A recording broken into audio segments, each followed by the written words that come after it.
Hello.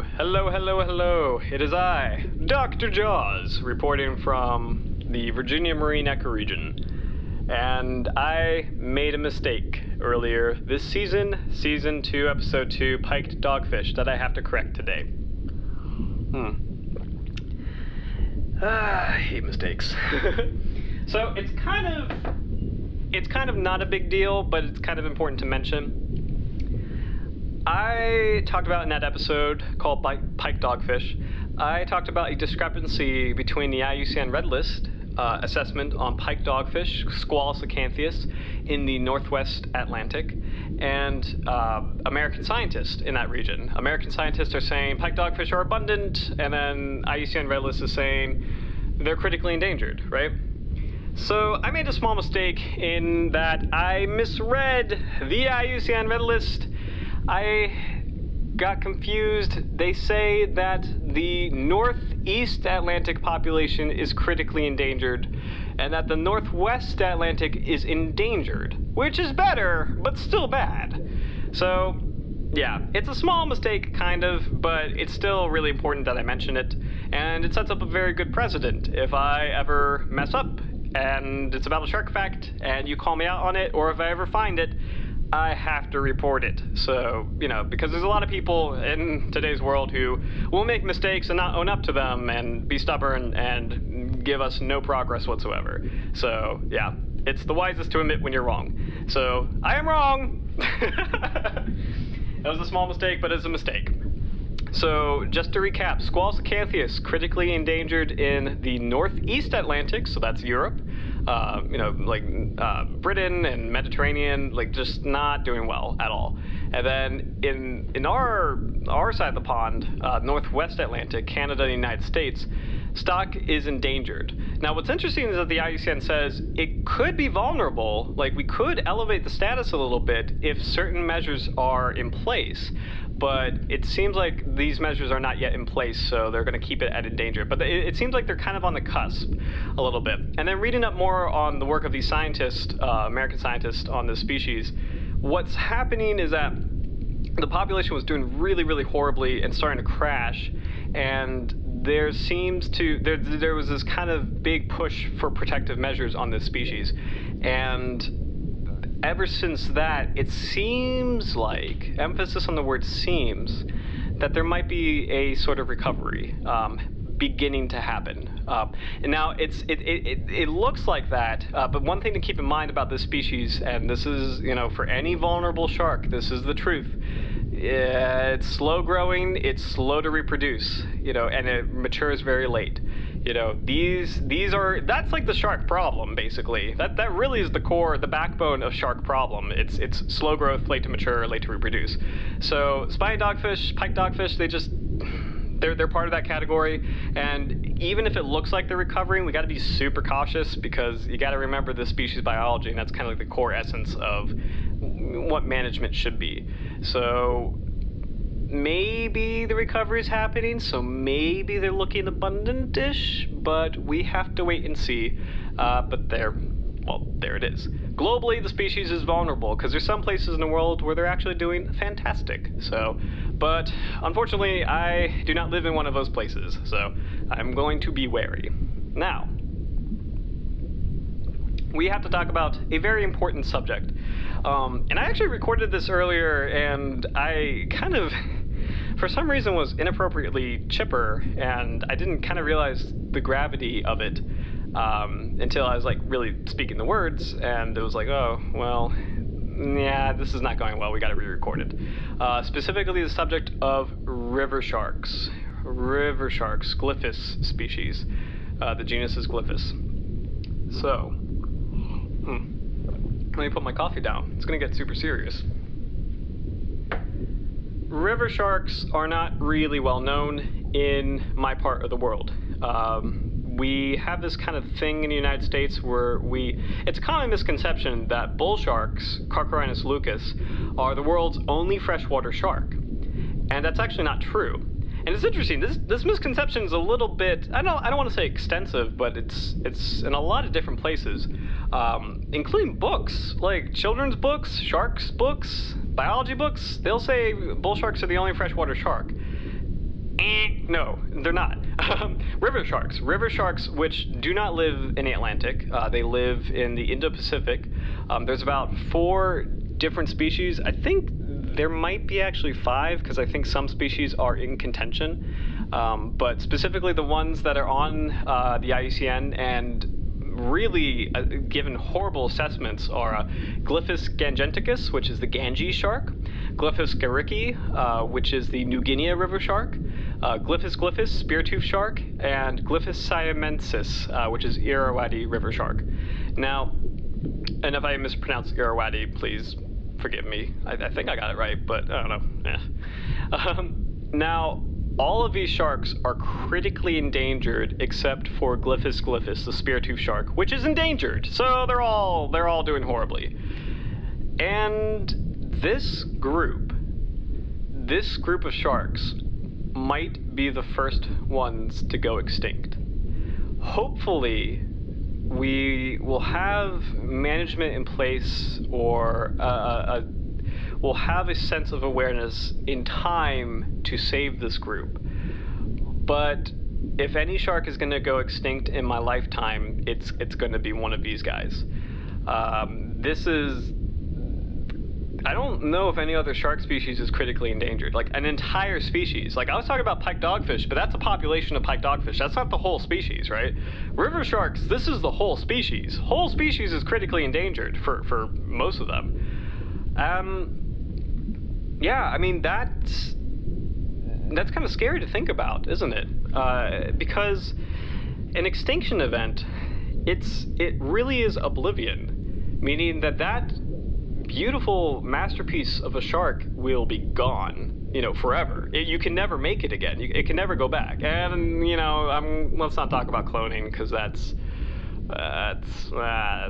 Jurassic Park territory for now, but for the most part. But yeah, let's just assume, and I think it's very safe to assume, that once it's gone, you can never get it back. And there are, economic consequences of that. Maybe it's important to, control certain fish population. There could be biomedical consequences to that. Maybe that had in its molecule certain, protein structure that would fight cancer. You never know. I mean, it's just, but kind of on the bigger scale, it's just the idea of the world being maybe that less rich, like by that degree, like having one less thing in it forever. It really is a really powerful and really I don't know how to say it. There's a really big concept to that. That our forefathers before us lived in this world with these animals where, they were going to be fine. But then now we might have a world where, like, it's less biodiverse. It's literally less rich, So that is something kind of heavy to think about with this group. Now, again, they're all okay, and there has never been an extinct shark during the time of humanity. We've never had a shark extinction before, right? And these might be okay. They might bounce back. We might protect them. Clearly, we have eyes on them, because a lot of sharks are just not evaluated. But these guys, they have assessments. We know what's going on. So, or we kind of know what's going on. So, we might save them in the nick of time. But critically endangered, that's really bad. Critically endangered is a really horrible assessment. So, we will see. Now, probably the biggest reason, and I'm not very good with river sharks because that's kind of out of my eco zone, but, one thing that's really evident about why they're doing pretty poorly is their habitat, the rivers. Rivers are, and this is going to sound really stupid, they're not the sea. The sea is huge and gigantic, and there's a lot of different places, right? A river is a much more restricted, insular body of water, and again, that sounds really stupid, but rivers are these very interesting pockets. In their own way, they're kind of like these islands of biodiversity. There's a lot of different animals that live in rivers that can only be found in that one river. In terms of extinction events happening to fish, a lot of them are going to be river, like minnows and shiners, chubs, things like that. Like, they went extinct because they were unique to one river in the world. And the thing about rivers is the thing is about these like kind of, and island is a good term. Island is a good term for biodiversity. The thing about each of these bodies of water that are completely separate from other bodies of water, that have their own unique ecosystems.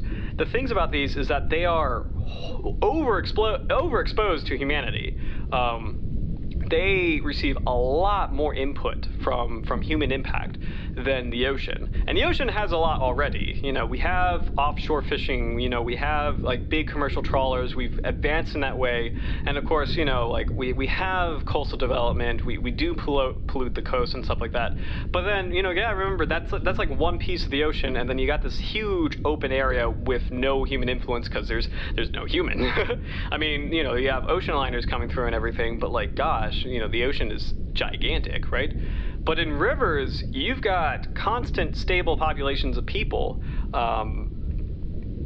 there, and no matter what, they will have an impact, right? And early times, pre-industrial revolution, I mean, that's totally fine. I mean, like we're all animals, right? We all have a right to live. We all have a right to be here. But in this day and age, there's just a bunch of us, and there's a bunch of paved driveways and houses and just forests that are cleared, and farmlands right on next to creeks that just for one reason or another, like will just contribute a lot of runoff to rivers.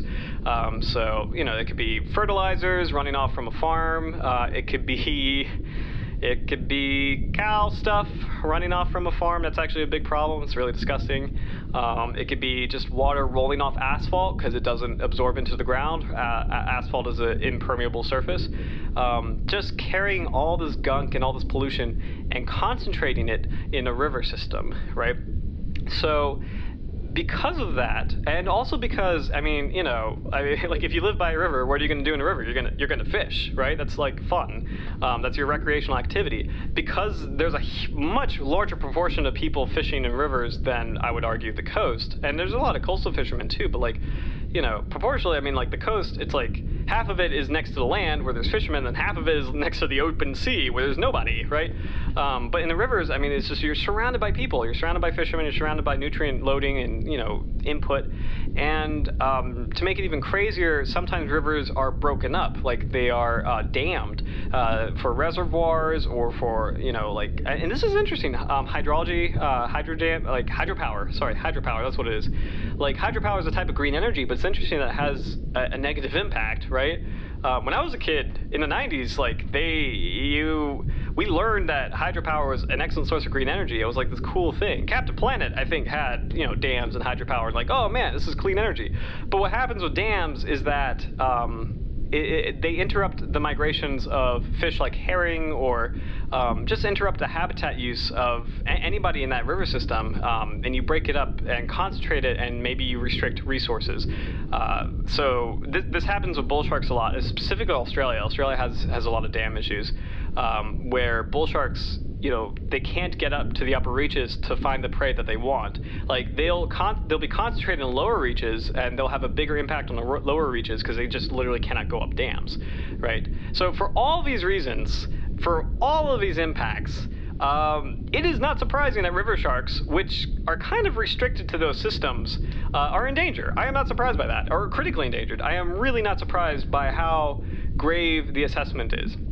To make it even worse, the river sharks live in the Indo-Pacific, where some countries are doing fine with protecting them, and then some maybe just don't care or do not have the resources to care. And that's also a real problem.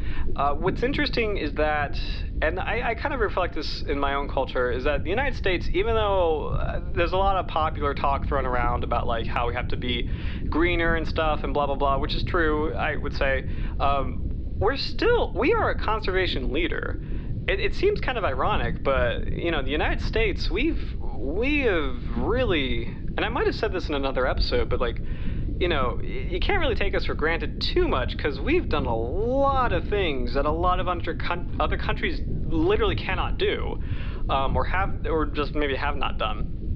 I think it's more cannot. I think it's literally cannot. You can't devote resources to this. But that's a long, complicated topic. But the United States does a lot of really great things, in terms of environmental protection, in terms of conservation, in terms of resource management, and a lot of sharks and other elasmobranchs are doing poorly on our coast. But then also, I mean, gosh, we have this huge shark nursery, or what is this? It is like a shark nursery protected area. It's a shark-specific protected area off the coast of North Carolina, and we have the giant marine reserves in Hawaii, and just we do a lot of things that help. So I guess my little puff piece about that is just don't. Well, it's not a puff piece, but I think sometimes we get lost and think that we are substandard in some ways when really, actually, we're kind of outperforming. And I'm not saying that to kind of, put us on a pedestal. It's kind of more to understand that, hey, some places in the world, like where these river sharks live, they will not get that kind of protection. And that's a big problem. So the natural biology of a river, the natural ecology, and how risky, how much risk of overexposure that rivers have naturally, plus the possible lack of management equals, bad dice. This is a serious problem. So these are pretty good things to think about, especially if you want to be globally minded in terms of sharks and shark science and shark conservation. Just understand that every single place will have a different set of regulations, and every single shark and every single system will have a unique set of problems. So yeah, but river sharks, man. I think the only time I've ever seen them in popular culture here is on TV. River Monsters. I forget his name. I'm really sorry, but the River Monsters guy, he actually caught one of these guys, one of the river sharks, and I think it was the Australian species. I think the Australian species is the spear-tooth shark, but I could be wrong. But yeah. Other than that, you can maybe find them. I've seen river shark videos on YouTube. I'll try to give you a link. And just keep an eye on this group. I mean, there's a lot of groups that are doing poorly. Hammerheads are doing poorly. Some dogfish are doing poorly. Angel sharks, unfortunately, doing poorly. But if I had to put money on the group that would go extinct, it would be this group. So Glyphis, the Glyphis species, please watch out for the Glyphis, and please, after this podcast, maybe do some more research. I definitely will give you links below. Anyway, thanks so much for watching, and stay tuned. We are going to talk about OSearch next episode. Okay, it's going to be interesting.